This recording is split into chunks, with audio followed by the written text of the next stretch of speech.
It seems like Vusumuzi Matlala, as well as the former KZN Hawks head, Lesetja Senona, they actually fell for what we call a sting operation. The advocate are taking me straight to the rabbit hole now. I'm already saying a lot here, then meaning that at least leave me with half. I can go to court with half. So don't take everything. So because now you want me to disclose everything here, and then I'll be left with nothing. Just don't strip me naked, please. I take from what you are saying is that you don't want to incriminate other people. And that's the real reason why you don't want to answer that question. I know this might be a question that you have been asking yourself, especially if you have been watching this channel. And the question is, what happened to that warrant of arrest against General Senona?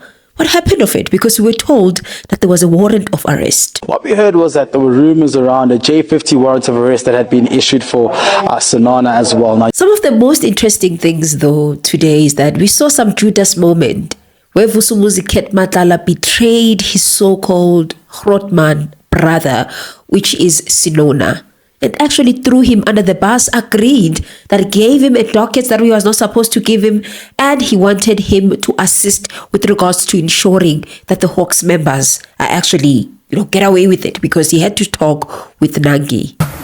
That it wasn't provided to you to request that to speak to him to withdraw the charges against General Mkhwanazi, but it's to request that he withdraws the charges against General Senona's team. His team, yes. So in this video, I wanted us to talk about Matlala's testimony. So let us first start with these points first. And the point that I wanted to start with is the point regarding the warrant of arrest of Senona.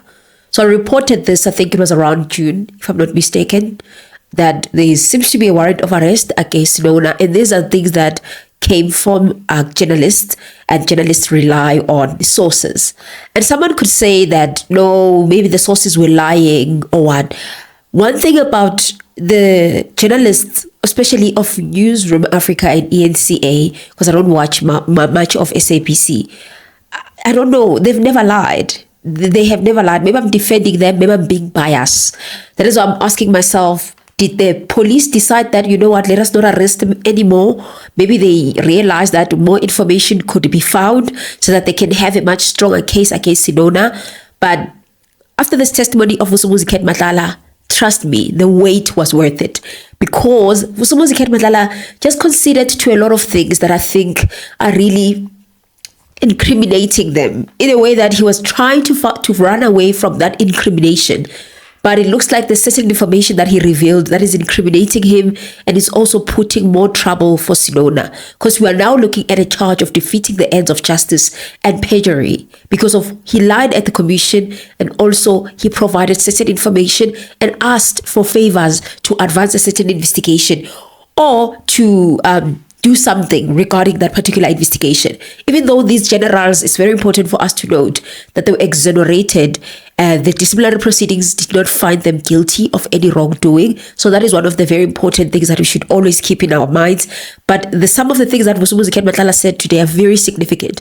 And one of them is that meeting with Lieutenant General Mkhwanazi. But before we can get to the meeting of Lieutenant General Mkhwanazi, because that is where the sting operation is, that is where we get to understand how the sting operation worked and how intense it was and how they literally played Matlala as well as his friend or his brother, which is Senona. And that is going to be an interesting matter that, I know nothing can be used here against anybody in a court outside if they charge on the same matters.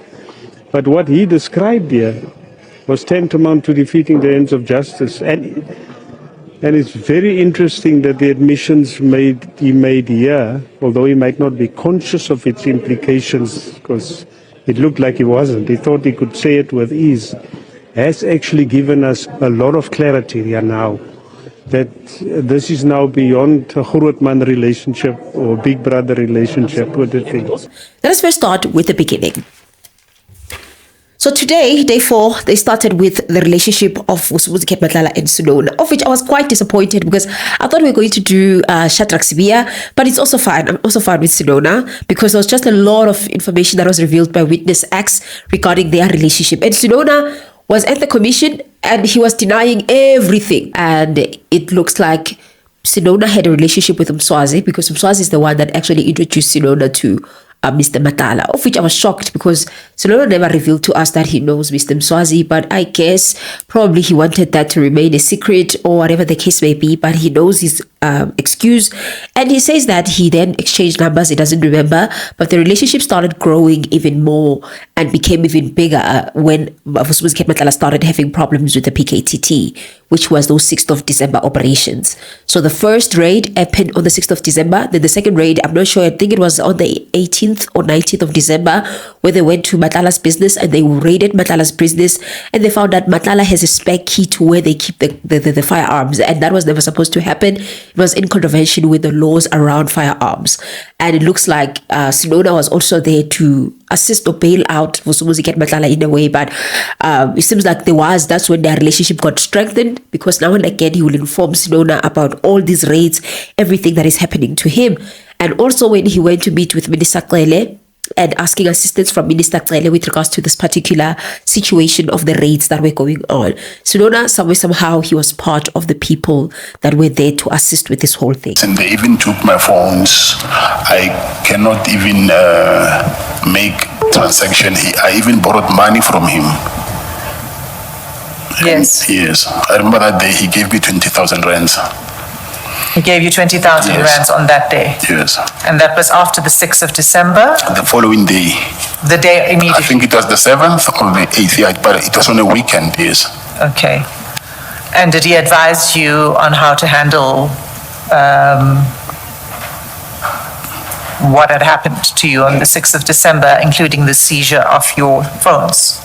No, he also did not know what was happening. I just told him, but we thought by then, even myself, I thought since we found out that those are the real police, then we thought, anyway, what they were looking for, they didn't find it, it will end like that. Yeah, one of the things that are very important, especially when you look at Senona's relationship as well as Matlala, is the sequence of situations and the chronology as to how things went about. Number one, we have the 6th of December operation. We have the raids that were going on, that they were taking their assets and all of those things. Then after then, it was Matlala trying to find ways for him to get his assets, open cases, all that drama that happened, which was followed by the disbandment of the PKTT. After the disbandment of the PKTT by Senzo Mchunu, that's when we are finding out that is when Vusumuzi Matlala's tender was cancelled. So it's very important because we found out today that Vusumuzi Matlala seems like he knew from Begitele as well as Brown Mkhwanazi that the people that went and raided his house are PKTT members, which then makes sense why for Lieutenant General Mkhwanazi to assume that the reason why the PKTT was actually disbanded was because of those operations that were conducted. Because what a coincidence that after those operations, Vusumuzi Matlala was busy up and down trying to understand where the people that were raiding him, meeting different individuals, trying to get back his firearms. The next thing, the PKTT is disbanded, and all of this happens after he found out from different individuals that indeed the people that raided him are PKTT members. So you see how the sequence goes and the fact that this whole thing makes sense, because clearly even everybody around him, including Senona, they knew that he had a problem with the PKTT. Hence, we see that over time, when you look at the chats between Senona and Matlala, there's proof that Senona actually sent the letter of the disbandment of the PKTT to Mr. Matlala. You recognize that letter? Yes, I do. So this is what we've become to be called the PKTT disbandment letter. Yes. See that? Did you ask General Senona to send you that letter? No, this letter got it from Brown Mkhwanazi. You received it from Brown Mkhwanazi? Yes. Okay, but you may have received it from Brown Mkhwanazi, but in this chat, General Senona sends it to you. Do you see that? Oh, he sent it to me? Yes. Okay. I thought I sent it to him. Okay. Look at page 5. No, I'm not disputing what you're saying, but I thought, all right. yes, Or you were just You might have shared it with him as well, is what you're saying. You shared that letter with people? yes, because I received this letter, I think on the 31st, or 31st, I think, or 29th, somewhere there, from Brown Mkhwanazi. Did you also tell Brown Mkhwanazi that it was the PKTT that raided your house? No, he had that suspicion, Brown, but Mr. Kele confirmed it to me. After Mr. Kele confirmed it to you, did you tell Mr. Brown Mkhwanazi that you now believe it's the PKTT that raided your house? No, I'm saying he already knew that, but I just didn't believe him because by then I already had my suspicions about him. But when Minister Kele told me, then he just confirmed what Brown Mkhwanazi told me already. I don't know. Mr. Matlala already knew from what he's telling us that he's already knew about the disbandment. And the weird thing is that he said around the 29th, 30th, I don't know if he made an error or a mistake, but he says that that's when he knew about the disbandment of the PKTT. Hearing from who? From Brown Mkhwanazi, because all these individuals, they knew that he had an interest with the disbandment of the PKTT. So now we go to the chats of Matlala and Senona. One of the things that we are finding out from these chats is that these people had a project, our project. And he didn't want to delve deep on that, our project, because he says that it's under police investigation and that it has nothing to do with the Medicare 24. It just has everything to do with their own investigation. He never stopped meeting with Senona because of that project of theirs up until he got arrested. And they had regular meetings, the way he put it. And they looked at the chats where the words were, if things are favorable. That's those exact words. And he says they was talking about contracts to be finalized that are part of that particular project that they are doing. And he can't speak about that because these are part of the investigations that the police are busy with. There is no evidence, but he says that he was once visited by some people that he believes are Madlanga Commission tasked him, of which he was fixed regarding that. But there's some people that came to him and actually investigated him regarding this whole situation involving those projects that he's busy with General Senona. Is it a project that is unrelated to Medicare 2024? It's a project that is under investigation, Advocate Asim.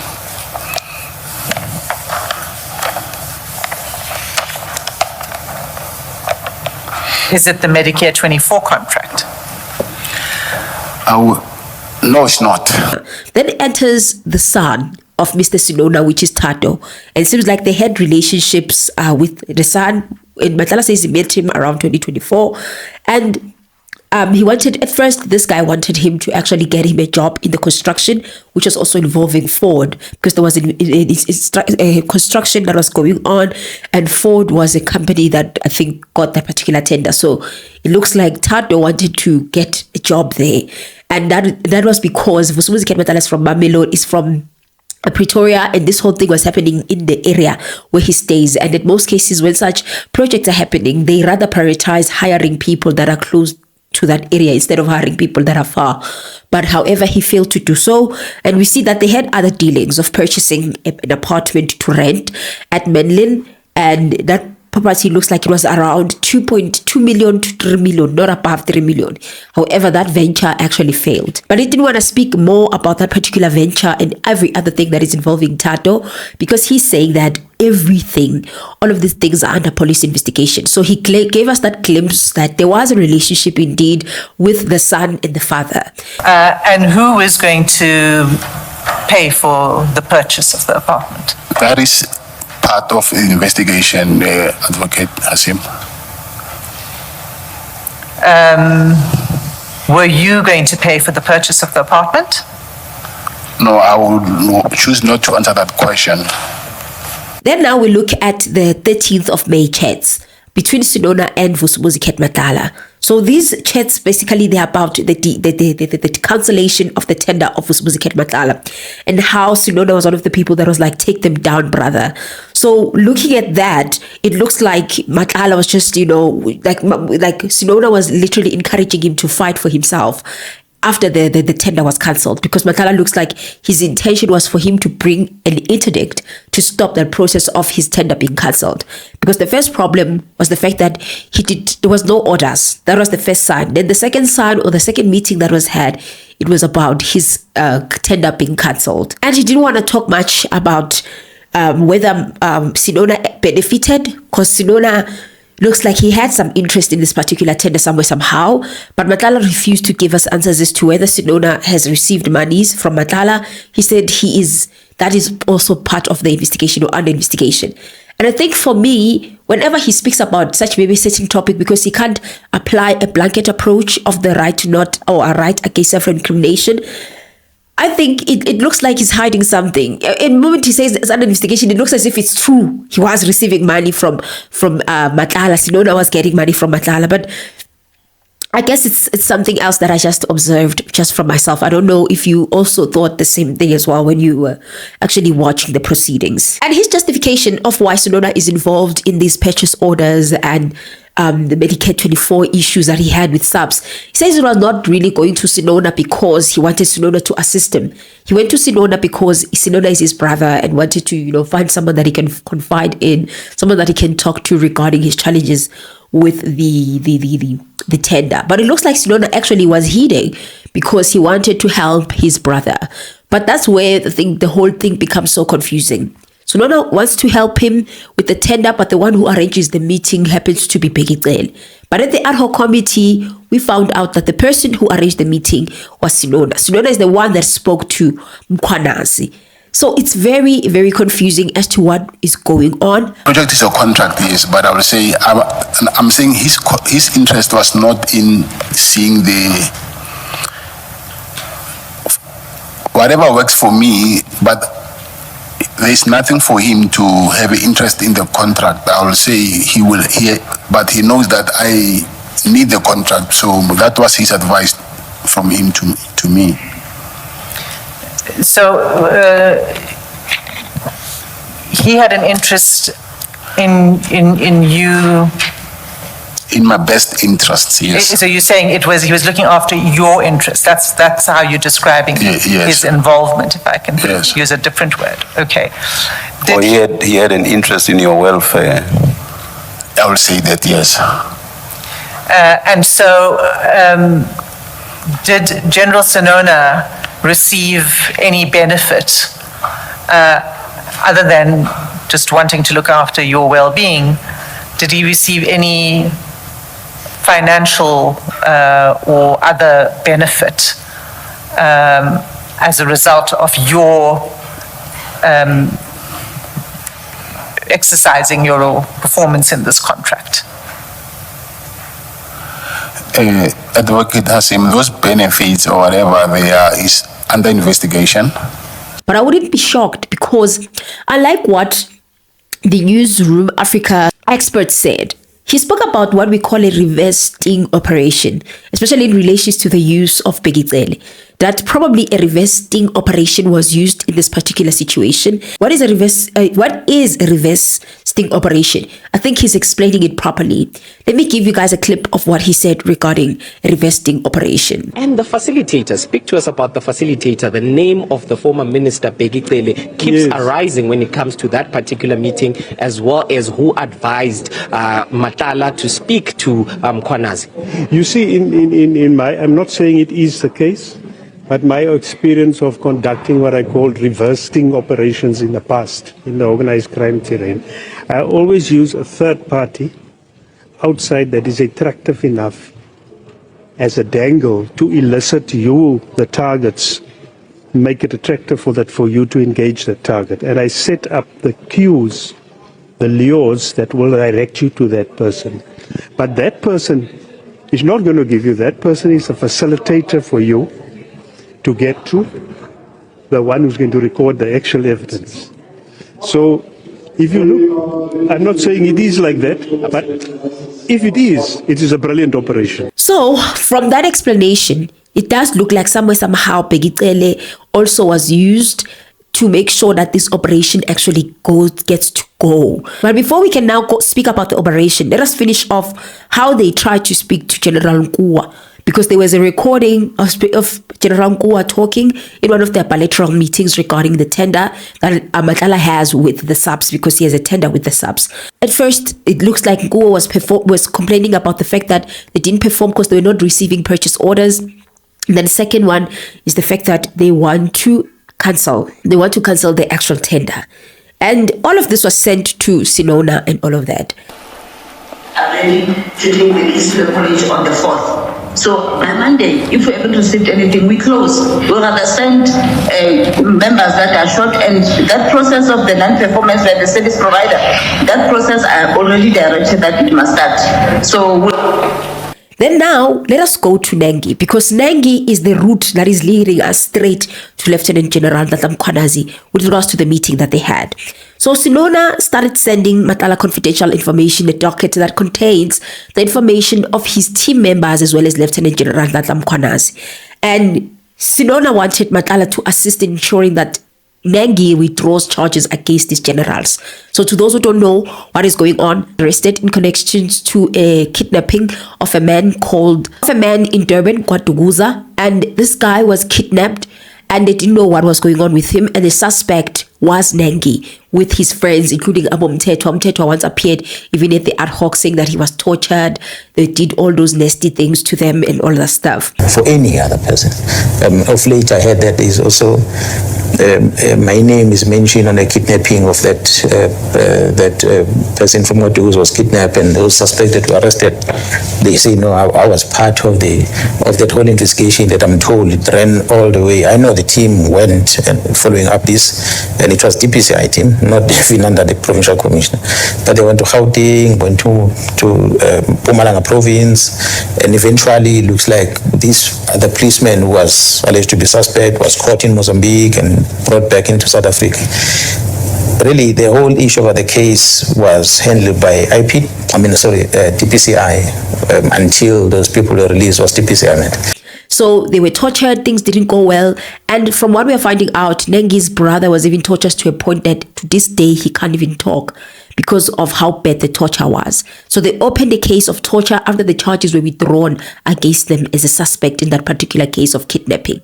So they opened that particular case. So they were trying to actually get that case to be withdrawn because not only is Lieutenant General Mkhwanazi implicated, even Senona and his team was implicated. How is this problematic? This is problematic because Senona is the one that is actually asking this favor. It's not Lieutenant General Mkhwanazi who asked for this favor. And it's not Lieutenant General Mkhwanazi who went to Senona and said, please tell him to withdraw the charges.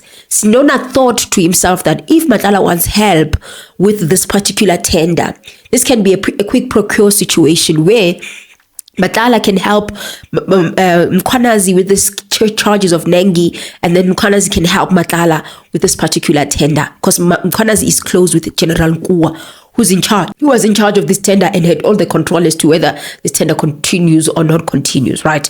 So now it looks like that's what Senona said, try to convince Matlala to do that. Then Matlala, because he's a child and the child of Nangy, they attended the same school, and the wife of Nangy, they are close, so he thought that, you know what, it could be easy, until he found out that he can't, even if Nangy can withdraw, but what about his brother who can't talk anymore? So they can't withdraw the charges. But as I've said in the beginning of the video, all the Hawks generals as well as Lieutenant General Mkhwanazi have been exonerated.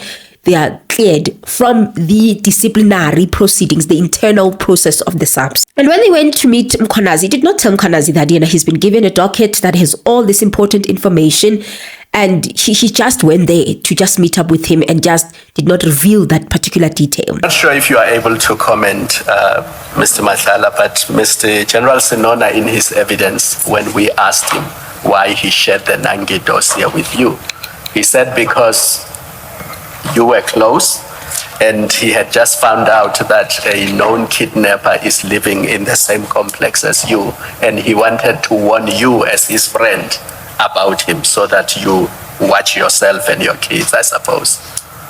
Do you know anything about that? And then the documents that he sent me? Yes. Yeah. The complaint with the... It was not a warning. It has Mr. Nangy's charge sheet, it has his ID numbers, it has the complaint against the 6 policemen who allegedly arrested him or harassed him. Or you saying the documents he sent me because as a warning? Yes. I did not know that, Commissioner. Did he have that discussion with you when he sent you those documents? No. What I know that he asked me, but obviously I knew that arrest when it happened, it is in the estate. I think everybody knew about it. So he asked me, I said, yes, I know him. Obviously, the school is the same school as my son and his son. Then I said, yeah, through my wife, I can ask that. So that's what I know. Then obviously they started speaking about certain things. Matlala is reversing all of this. Everything we're told by Lieutenant General Mkhwanazi, Matlala is reversing it to say that Lieutenant General Mkhwanazi is the one that wanted information from him. Number one, the information regarding the Steve Mutsumi, Sibiya, he was the one that was asking. Literally, looks like Mkhwanazi was the one that was interrogating Mr. Matlala. And it doesn't make sense. Why would Mkhwanazi just go and interrogate this guy, whereas this guy is the one that is in a desperate position? But Matlala is putting it as if Mkhwanazi was already interrogating or investigating these individuals. He already came knowing that he's investigating about Steve Mutsumi, Nabo Shadrack Sibiya. So he wanted information from Matlala in exchange to help him. And that is when there was even that part about the warrant regarding the case that is currently attending of the Bokotobichan. According to Lieutenant General Mkhwanazi's account, he never asked him regarding that. He never really provided the answer and said he's not concerned because he's in KZN. But Matlala is telling us that Mkhwanazi said that there is a warrant of arrest against him. And he believes that that particular meeting is one of the very important things that have really played a role in the case that is currently attending in the Johannesburg High Court.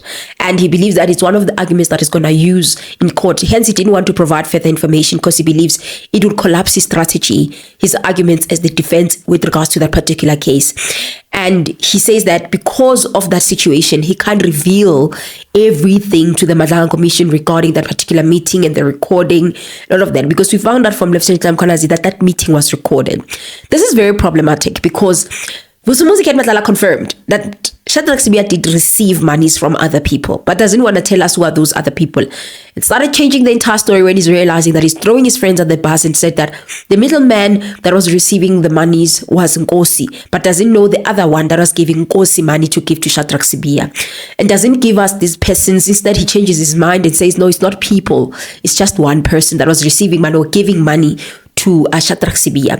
And then with Steve Mutsumi, we saw that the advocate Annelien came there and fought that those matters are part of the legal strategy that they have, the argument strategy, the arguments that they're going to raise, their strategy that they want to use. No, that's not the real reason, Commissioner. I already said that I do not know if Mr. Mutsumi was giving General Sibiya money.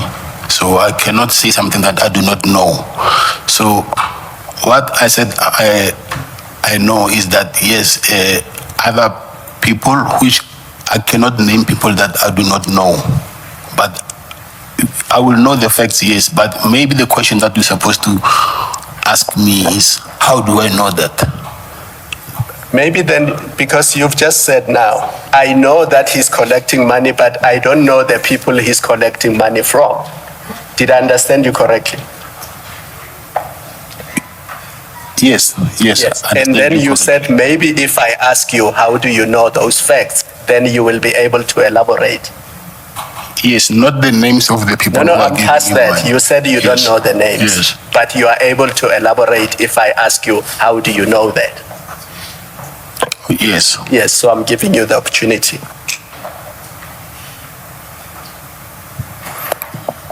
So you want me to mention the name? Said you don't know the names, but you know the names and you are able to elaborate. So I'm giving you the opportunity to elaborate. Okay, from a third person, not from him directly. What from a third person? Come again? You say from a third person, but not him directly. Yes. What did you hear from a third person and not him directly? I heard him saying that he went to collect money. Of which is not the first time that I hear something like this, because they wanted to invoke Section 252A of the Criminal Procedure Act. So that is where their argument lies. That number one, his arrest was not properly executed, the raids were not properly executed, and he's also arguing that this particular recording was not taken properly. Because from even, I'm going to play the clip of what an expert said. Because if you're going to do an operation of this kind, even if they can say that maybe this was an intelligence operation, that we can say it's a sting operation, That sting operations, you still need to follow the law. And the law says that you need to get an order in terms of Section 252A of the Criminal Procedure Act. And it seems like that is where the basis of their argument, that the fact that Matlala was recorded without his knowledge, yes, the argument can be like this was an operation of crime intelligence, but Matlala now was to raise the fact that if indeed it was that, here, where is the warrant of arrest? Of which I don't think that is a strong argument, especially considering that he's dealing with people that are part of the political unaliving task team. And we've heard many a times that the PKTT is working in a different methodology than the normal methodology that is being used by people every day.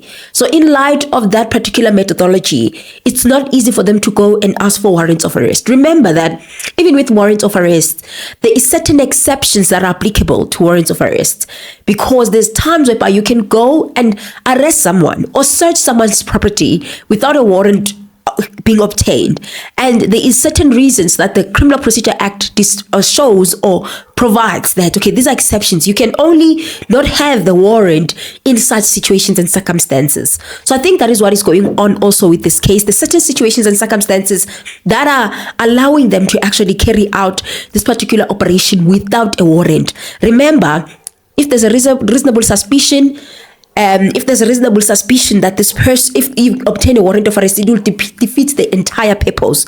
Imagine if they've obtained a warrant or to go and actually do this particular operation. To a certain degree, it was going to defeat the entire purpose of why they had to do something like this. Besides that, how sure are they that there was no warrant that was obtained for this particular operation? But this was nothing but a crime intelligence operation that they were carrying out, Abu Lieutenant General Mkhwanazi. And Senona as well as Matlala fell inside of it.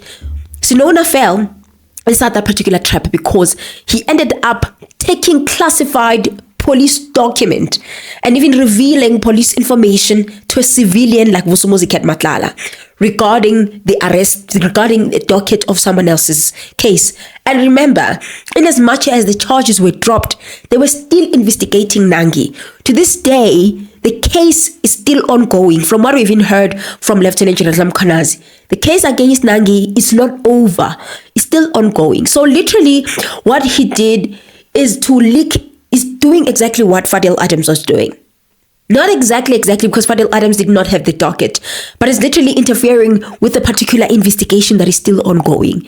Hence I'm saying, I think that definitely the warrant of arrest is still there, but probably they were waiting for such moments of Vusumuzi Matlala where everything now is revealed to the public as to what is actually going on. But I don't think that will sell. We should remind ourselves of something General Mkhwanazi mentioned in Parliament when he was asked about that meeting. And he said, you know, the methods of counterintelligence and intelligence and their methods are their methods. Now, I happen to have experience of what he's talking about. So in other words, that recording that he has could have been part of a counterintelligence operation. A sting. Yeah, a sting. Yes. And if it is to have been a sting, it is perfect from what we call the baiting stage to the luring process to the reeling in and to finally the way it was held in a controlled environment, which is ideal, like where you could have set up listening devices more early. But I think one of the things that one procedurally has to explain, if it is that there would have been preceding Section 252A of the Criminal Procedure Act authority for such operation, because entrapment is a very dicey process in terms of how much you're inducing the other person and that.